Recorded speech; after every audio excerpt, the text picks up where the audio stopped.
ఇక నా గొప్ప, నా నీతి, నా ప్రేమ, నా నమ్మకత్వం అనుకోకుండా నీ కృప, నీ దయ, నీ ప్రేమ, నీ నమ్మకత్వం అనుకుంటూ వస్తాడు. అలా అలా అలా చేస్తాడు. మనలో దేని విషయమైతే అహం పెరిగిపోయిందో దాన్ని తొలగించుటయ్యే దేవుని పని. అదంతా శుద్ధి చేసి, ఆ శుద్ధీకరణ జరిగించడానికి కొన్ని ప్రతికూలతలను అనుమతించి వ్యక్తిత్వాన్ని సరిచేసి మనకు ఇహపర స్వాస్థ్యాలను ఇవ్వటం దేవుని చిత్తం, సంకల్పం. దేవునికి మహిమ.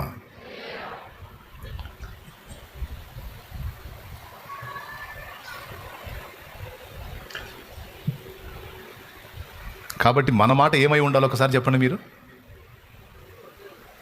నా నమ్మకత్వం కాదు, నా నీతి కాదు, నా నిజాయితీ కాదు, నాది కాదు, సమస్తము నీదే.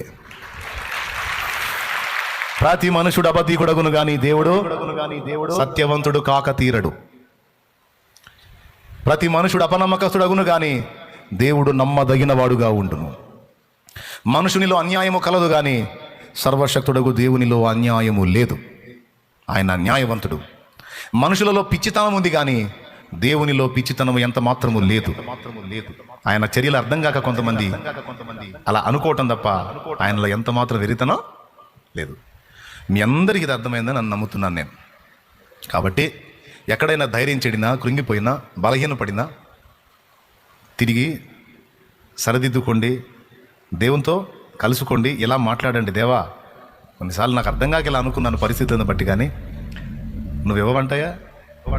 రూపాయి పోతే 10 రూపాయలు ఇవ్వగలవు, 10 రూపాయలు పోతే 100 ఇవ్వగలవు, 100 పోతే 1,00,000 ఇవ్వగలవు. అయ్యా, నువ్వు తీసిన నువ్వే, ఇచ్చిన నువ్వే.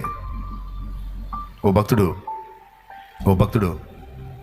ఇలా అన్నాడు భార్యతో.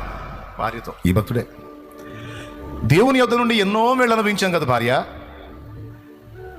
దేవుడి దగ్గర ఎన్నో మేళ్ళు అనుభవించాము, కొద్ది కీడు అనుమతించాడు, సహించతగమా? అనుమతించిన వాడే తిరిగి చూడండి. భార్య దగ్గర సంధిలా టెస్టింగ్ పీరియడ్ అంతట్లో కూడా పాస్ అయ్యాడు యోబు. మీరు గమనించారో లేదో?